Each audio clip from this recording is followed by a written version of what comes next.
छैनन्। अब जगाउनु हो 84 मा। प्रिय साथीहरू, आज कर्नाटक आइपुग्दा यहाँ सुदूरपश्चिमका युवा साथीहरू पसिना बगाउन बाजुरा, धनगढी, बजार, कबिलाली, कञ्चनपुर र कर्णालीका साथीहरूको उपस्थिति देख्दा 5 पटकसम्म प्रधानमन्त्री भएको सुदूरपश्चिमको त्यो प्रशासनलाई लाज आउन पर्छ। 5 पटकसम्म पाखुरा बजारी ठाउँ देशमा छैन, पसिना चुहाउने ठाउँ देशमा छैन। यति युवाहरू आज कर्नाटकमा 10-12 लाख युवा छन् भन्ने चल्दा आज यो युवा पलायनको भयावह स्थिति कसले बनायो?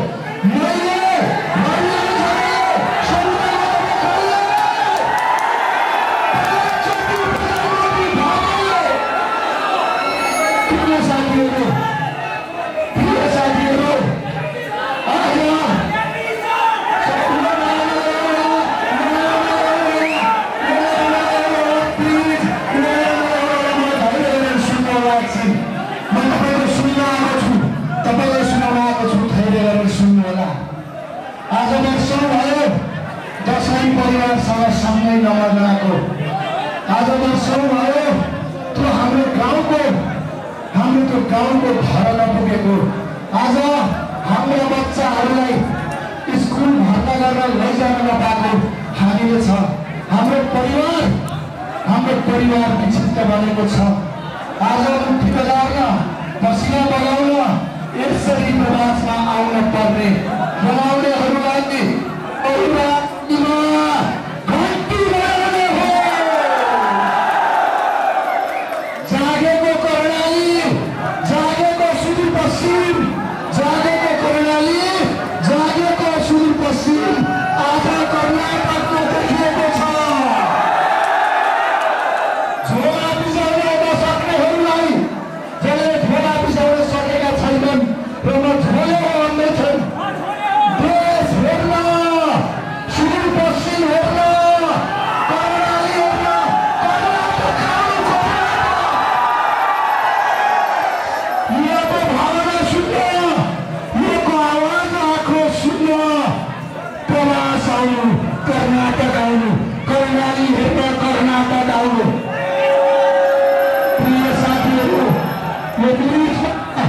यो बिचमा हामीमाथि प्रतिशोध साँचियो, हाम्रा पार्टी सभापतिमाथि प्रतिशोध साँचियो। आज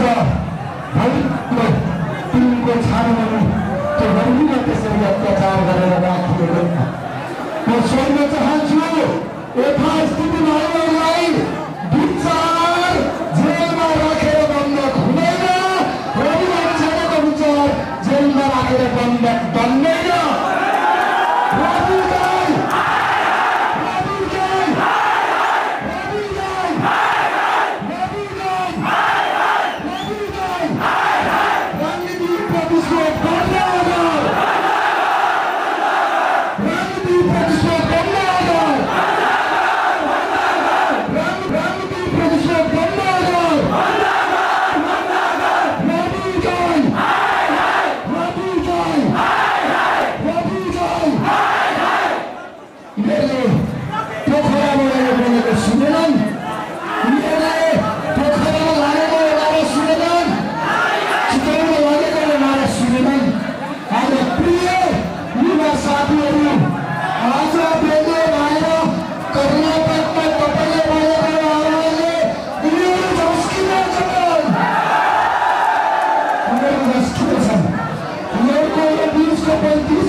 नेता बन्न आएका छैनौँ, सेवक बन्न आएका छौँ।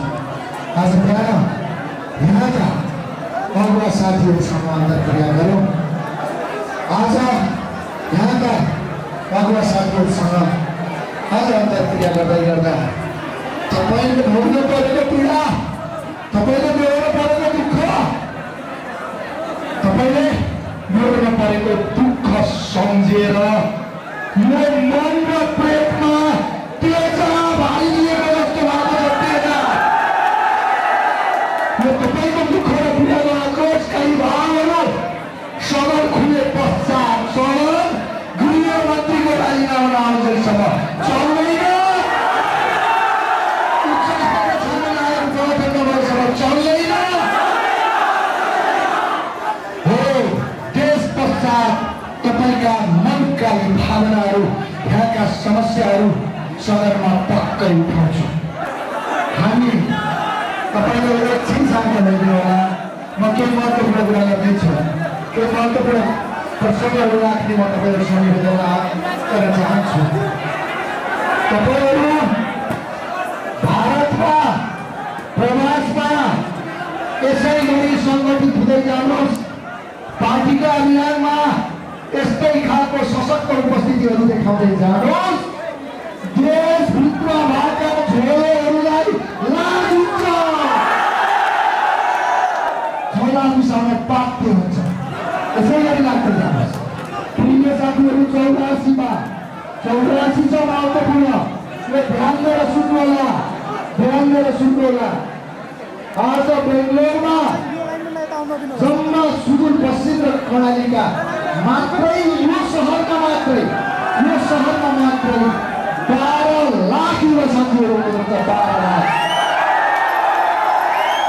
यो 12 लाख सकेसम्म भ्याएसम्म यो 2 वर्ष बरु घर नगइकन 84मा सुदूरपश्चिम र कर्णाली जाने हो। राष्ट्रिय स्वतन्त्र पार्टी, राष्ट्रिय स्वतन्त्र पार्टी, राष्ट्रिय स्वतन्त्र पार्टी रवि जाऊ, रवि जाऊ।